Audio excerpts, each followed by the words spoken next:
بسم اللہ الرحمن الرحیم۔ السلام علیکم۔ عورت کے لیے ایک شادی کا حکم کیوں دیا گیا؟ سائنس بھی اسلام کے احکامات کی تائید پر مجبور ہو گئی۔ ایک ماہر جنین یہودی جو دینی عالم بھی تھا،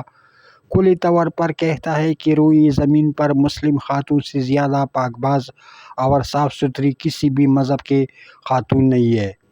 پورا واقعہ یوں ہے کہ البرٹ آئن سٹائن انسٹی ٹیوٹ سے منسلک ایک ماہر جنین یہودی پیشوا رابرٹ نے اپنے قبول اسلام کا اعلان کیا، جس کا واحد سبب بنا قرآن میں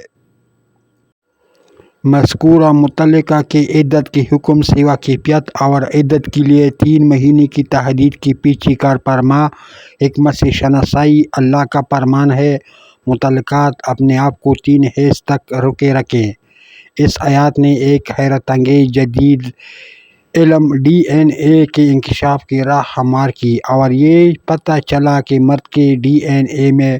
پروٹین دوسرے مرد کے بالمقابل 62% مختلف ہوا کرتی ہے، اور عورت کا جسم ایک کمپیوٹر کے مانند ہے۔ جب کوئی مرد مباشرت کرتا ہے تو عورت کا جسم مرد کے تمام بیکٹیریاز جذب و محفوظ کر لیتا ہے۔ اس لیے طلاق کے فوراً بعد اگر عورت کسی دوسرے مرد سے شادی کر لے یا پھر بیک وقت کئی لوگوں سے جسمانی تعلقات استوار کر لے تو اس کے بدن میں کئی ڈی این اے جمع ہو جاتے ہیں جو خطرناک وائرس کی شکل اختیار کر لیتے ہیں اور جسم کے اندر جان لیوا امراض پیدا ہونے کا سبب بنتے ہیں۔ سائنس نے تحقیق کی کہ طلاق کے بعد ایک حیض گزرنے سے 32 سے 35% تک پروٹین ختم ہو جاتی ہے، اور دوسرا حیض آنے سے 67 سے 72% تک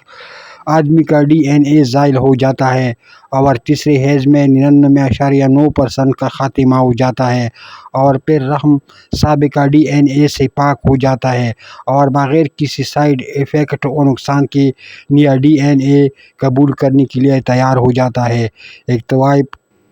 کئی لوگوں سے تعلقات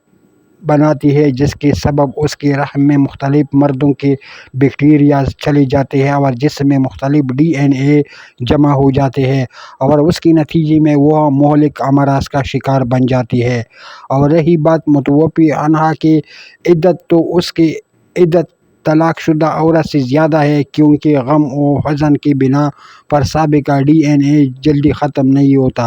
اور اسے ختم ہونے کے لیے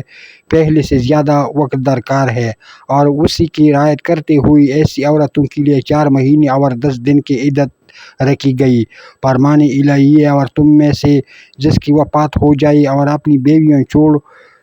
تو چاہیے کہ وہ 4 مہینے اور 10 دن اپنے آپ کو روکے رکھے۔ اس حقیقت سے راہ حضرت علی رضی اللہ عنہ فرماتے ہیں، 2 مختلف محلوں میں حقیقت 4 ستونوں پر استوار ہے: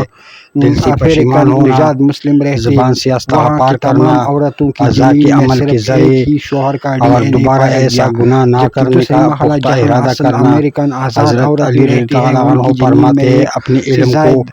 2-3 لوگوں جہل تک میں کے اور ڈی یقین کو این شک اے میں پائے تبدیل گئے۔ نہ کرو۔ جب کسی چیز ڈاکٹر کے نے بارے میں خود علم اپنی ہو بیوی جائے کا تو خون ٹیسٹ کیا تو اسی کے چونکا مطابق دینے عمل والی کرو، اور حقیقت جب سامنے یقین آئی کی کہ اس منزل کی تک بیوی میں پہنچ جاؤ 3 تو الگ اقدام الگ کرو۔ لوگوں کی اللہ ڈی ہم این اے سب کا پائے حامی گئی، و جس ناصر کا ہو، مطلب یہ تھا کہ آمین۔ اس کی بیوی اسے دھوکہ دے رہی ہے،